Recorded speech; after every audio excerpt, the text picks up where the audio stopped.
Hey everybody, how's it going?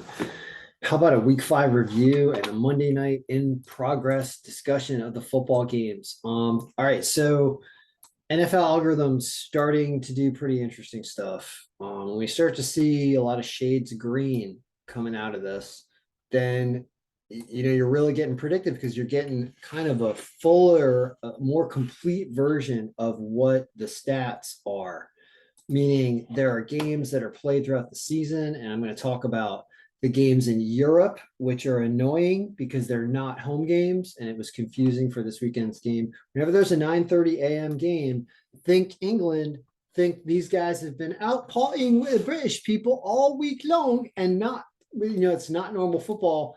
And so you got to watch out for these weird games. And there was a Green Bay one and the Giants won, and so really you can't call Green Bay at home. There's a lot of stuff to talk about. So let's get into what's going on though. Uh so there's a couple different looks. So you have to think of the algorithm as a representation of projections, being projected scores of these teams scoring, um, based on who's playing, and it's very, very current, connected to an injury report, connected to all the players that you would have potentially playing or questionable. Injury reports are dynamic and they change. And when you update them after games are over, it changes scores and stuff. So this is a mixture of what happened after the fact. But I have a snapshot of what I sent out to everyone and what sort of we did a video. Oh no, no. It's all screwed up because I saved it and I hate when that happens. So any way to zoom on it and get a better look now? I'll have to reinsert it. But point is I kind of remember some stuff. Let's talk about what the final looks, because it's not. I think the original look was not as good as this. I think the original look was 9-7. But let's talk about the games because a lot of this is very similar. So Buffalo was supposed to beat Pittsburgh. Now, what I did in this version is I upped the magnifier. If you looked at what happened in the games on Sunday, you realize that we had a magnifier down here, I think, about 4.5. And it was bringing the scores of every game to, like, we didn't have one team we had scoring 30 points in the Saints. And this is after the fact with a change in injury report and stuff. So it needed to be up around here though, in general, to get it better. So this is something that does start to hang out around between 5 and 6 now that we're maturing into the season. So now we know, but it was low, but it didn't really hurt you on the wagers that I talked about with Katrina, being the under in the Cincinnati Baltimore game, which ended at 36 points, and it was, cleared the over under by 11 points. And the other one was the Tampa Bay one. This one said this game was only going to have 38. Actually has 36. So you could hit your alternate under and get paid here. I bet that and did win this weekend. I did win money betting on football, with the exception of the last game where I tied a lot of my winnings from the day into this game and lost at the end of it. But boy, if Cincinnati had won, it would have been a different story.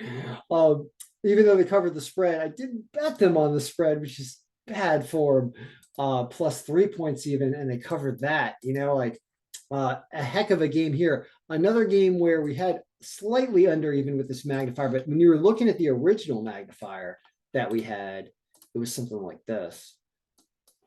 It was low. I think it was in the 20s actually, but amazing. Yeah, that one kind of hit almost. Wow, look at that. Amazing stuff. That's why the magnifier is toggleable, but it's also like, wow, it hits it really perfectly when you don't up it sometimes. So it's almost like I want to apply a magnifier for each game, depending on the conditions of the game, weather and surface or stuff like that. I think that in a way that would be helpful, especially if you really want to dig into each game, which we're going to do right now.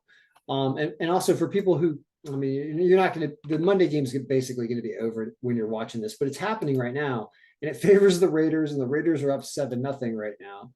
It ain't over. But it's early, and the algorithm predicts a lot of points in that game, and it predicts the Raiders somehow win this game. The original magnifier had that at 20 something to 20 something, right? 25 to 21. And supposedly it's somewhere in the middle, probably between 5.5 and 5. So something like this. I'm happy with about this. I feel like something weird like that. So point is the rest of the games, you've got Buffalo winning and covering. They were at the top of the list. And at this magnifier, it looks more reasonable, right? That's why I upped the magnifier to 5.5. Was I started to see what the top of the list was doing at the widest range. I was like, well, that's fantastic. 36-15, 38-3. Like, okay, you win that every time if you bet them on the spread, which I actually did on one wager. Next, Minnesota somehow wins, but doesn't cover the 7.5 against the Bears.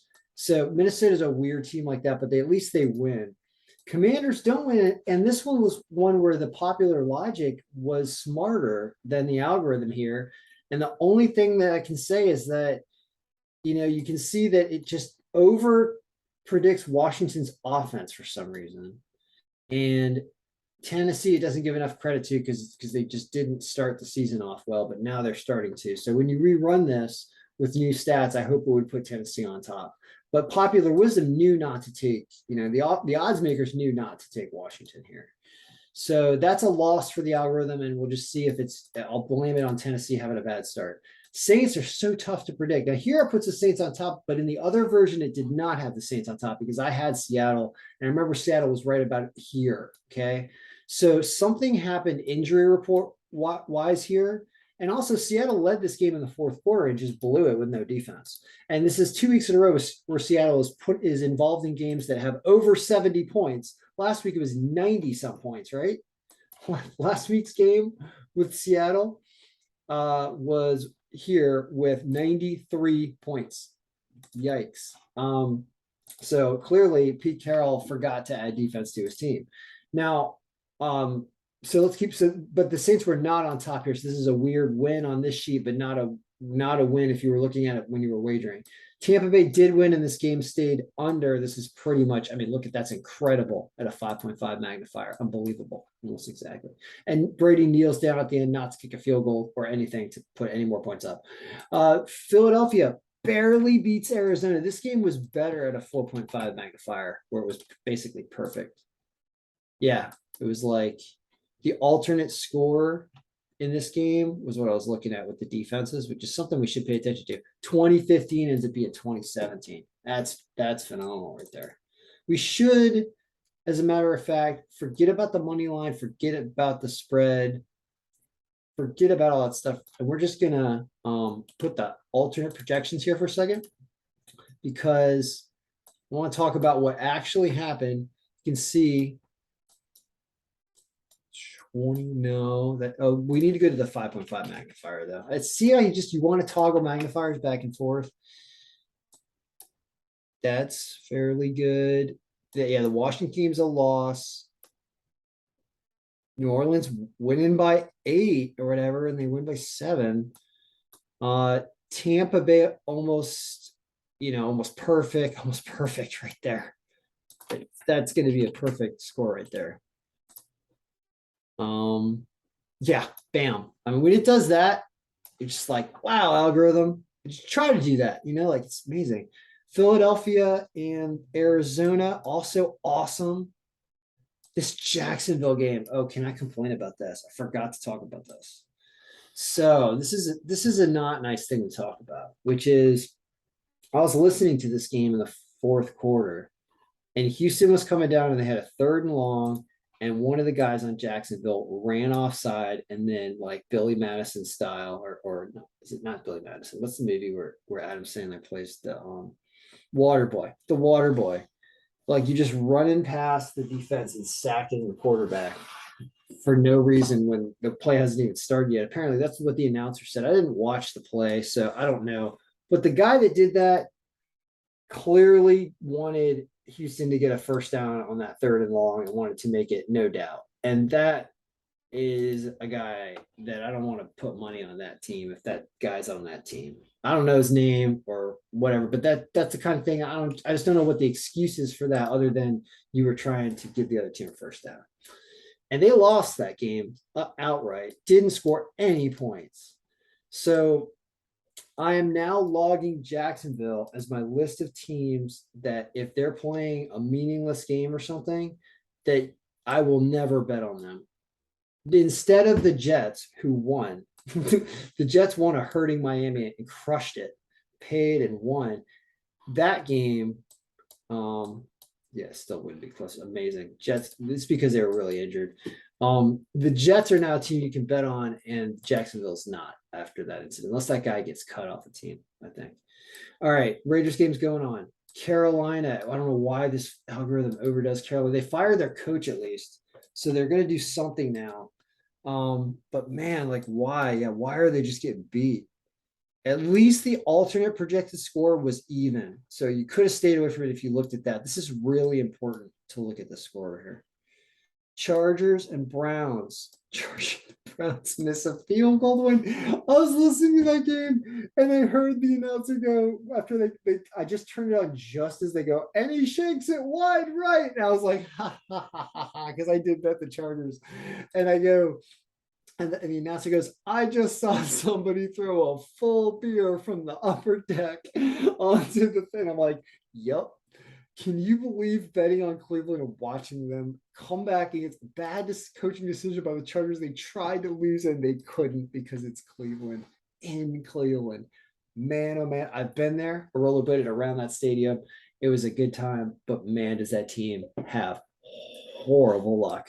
And unbelievable, down they go. So what a bummer if you bet on them. The Jets won. I did take the Jets plus 3.5, and they won. I mean, whoa. There you go, Jets. Patriots, no doubt against Detroit, a not good team. I think it's obvious now. That was the easiest money of the day. I was watching the Patriots shut out the Lions. This game was a heartbreaker, but I'm glad that Lamar came down the field and he ended with a touchdown. They ended with a field goal, but Justin Tucker is money. So you take Cincinnati plus the points and you win. And that's why the smart man's bet is to take, when it favors underdogs over here, is to take the team with the points. The only one you lost with was Seattle, because it told you to take Seattle plus 5.5, and they lost. So this flipped in this version, but that's what it did tell you. A lot of the other ones really did okay, except Carolina did not. Nope, Carolina didn't do good. And the Commanders did not do good. But the Jets win, and Cincinnati covers, and Dallas wins. And that was the Thursday night game, which I don't care about. I just care about Sunday, kind of looking after this injury report. And so, yeah, like this was a pretty good day with some weird stuff that you had to dodge. Now, some of it's gonna clean itself up in the next week. So I'm gonna work on that on Tuesday. And it's just starting to do interesting things. So that is what we'll work on. It's interesting to go over this, and we'll update some standings, and we'll toggle this number because it's not just the magnifier, it's also this, which I want to bring down to 35 now. And that's going to affect scores as well. What that does is it's just it's also like a score rater. You can see it doesn't affect much apparently in the projection. So maybe I'm wrong about it nominally affecting things, but I thought it did.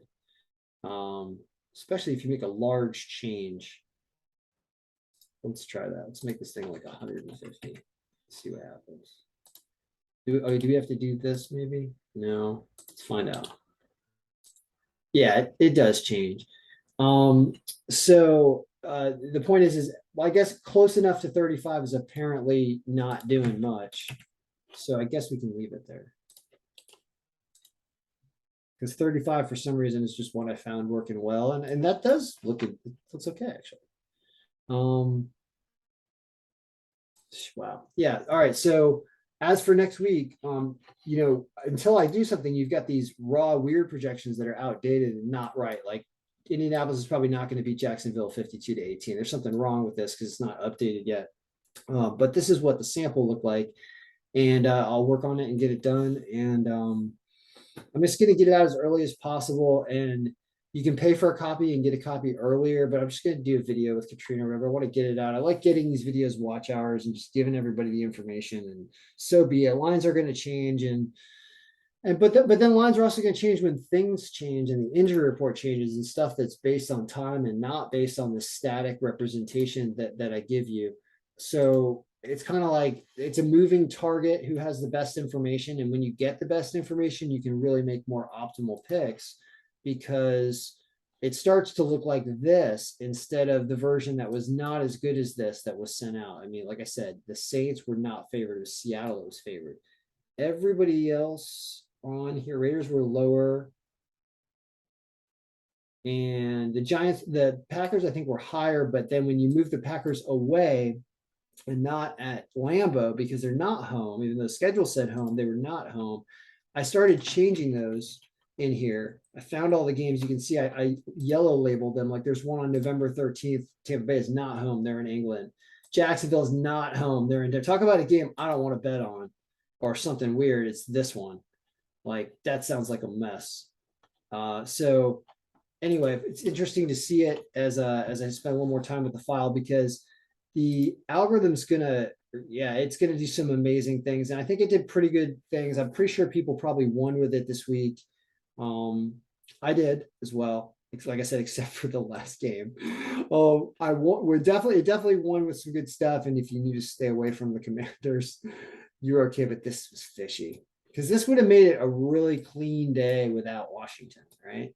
This would have made the top 9 besides Washington win if Jacksonville doesn't blow this game to Houston, heavily favored, minus 320, and they just don't put up any points at all and take penalties late. It's just funny business. That's all. All right. So good luck, everyone. Mallory picks be winning. Come and purchase a copy of week 6 and get it before I do a video and everything else. All right. Good luck, everybody. Mail your picks. Be